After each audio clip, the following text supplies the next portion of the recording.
আসসালামু আলাইকুম রহমতুল্লাহ। ভাই ও বোনেরা, আমরা সবাই নামাজ পড়ি দিনে 5 ওয়াক্ত, ফজর, জোহর, আসর, মাগরিব এবং এশা। কিন্তু আজ আমি আপনাকে এমন একটা প্রশ্ন করতে চাই, সেটা হচ্ছে আপনার নামাজ কি কবুল হচ্ছে? কারণ রাসূলুল্লাহ সাল্লাল্লাহু আলাইহি ওয়াসাল্লাম বলেছেন, অনেক নামাজ আছে যা পড়া হয় ঠিকই, কিন্তু তা বান্দার মুখেই ছুঁড়ে মারা হয়। আজ আমি আবেগ দিয়ে নয়, কুরআন এবং সহিহ হাদিসের আলোকে আপনাকে বলবো নামাজ কবুল হওয়ার 5টি জরুরি শর্ত, যেগুলো আমরা প্রায় সবাই প্রতিদিন ভুল করি। চলুন আমরা সেই ভুলগুলো একে একে ধাপে ধাপে সুন্দরভাবে জেনে নেই।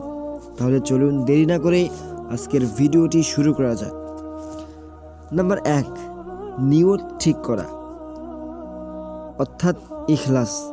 ভাই, নামাজের শুরুটাই হয় নিয়ত দিয়ে, কিন্তু নিয়ত মানে শুধু মুখে বলা না, নিয়ত মানে মনের গভীর অবস্থা। রাসূল সাল্লাল্লাহু আলাইহি ওয়াসাল্লাম বলেছেন, সব আমল নিয়তের উপর নির্ভরশীল। এখন নিজের কাছে প্রশ্ন করুন, আমরা যে নামাজটা পড়তেছি কার জন্য পড়তেছি? আল্লাহর জন্য না, নাকি মানুষ কি বলবে এই ভয়ে? দেখবেন, একলা থাকলে নামাজে তাড়াহুড়া, আর মানুষ থাকলে নামাজে শান্তি। এটাই লোক দেখানো ইবাদত।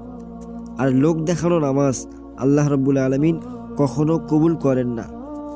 দ্বিতীয় শর্ত, হালাল রিজিক। এখন আমি এমন একটা কথা বলবো যেটা অনেকের হৃদয়ে লাগবে। আপনি যদি হারাম রিজিক খান, হারাম টাকা দিয়ে সংসার চালান, আর বলেন আমার নামাজ কবুল হবে, রাসূল সাল্লাল্লাহু আলাইহি ওয়াসাল্লাম বলেছেন, এক ব্যক্তি দোয়া করছে কিন্তু তার খাবার হারাম, তার পানিও হারাম, আল্লাহ তার দোয়া কবুল করবেন কিভাবে? ভাই, নামাজ দোয়ার সবচেয়ে বড় আমল। হারাম রিজিক থাকলে নামাজের নূর চলে যায়। তৃতীয় শর্ত, নামাজের খুজু।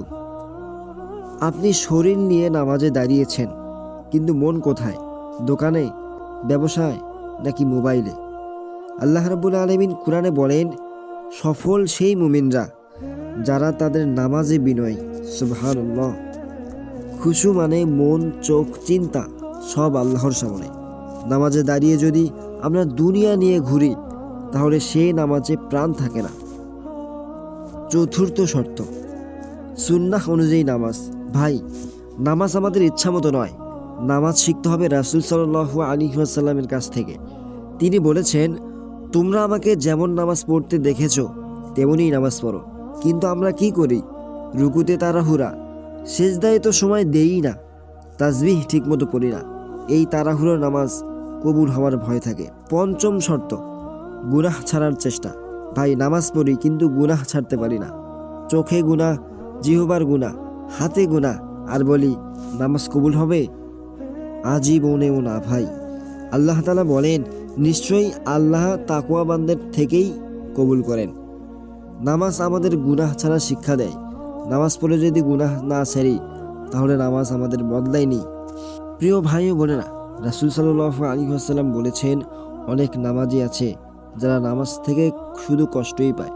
ভাই, আমি যেন সেই নামাজিদের দলে না পড়ি, আপনিও যেন না পড়েন।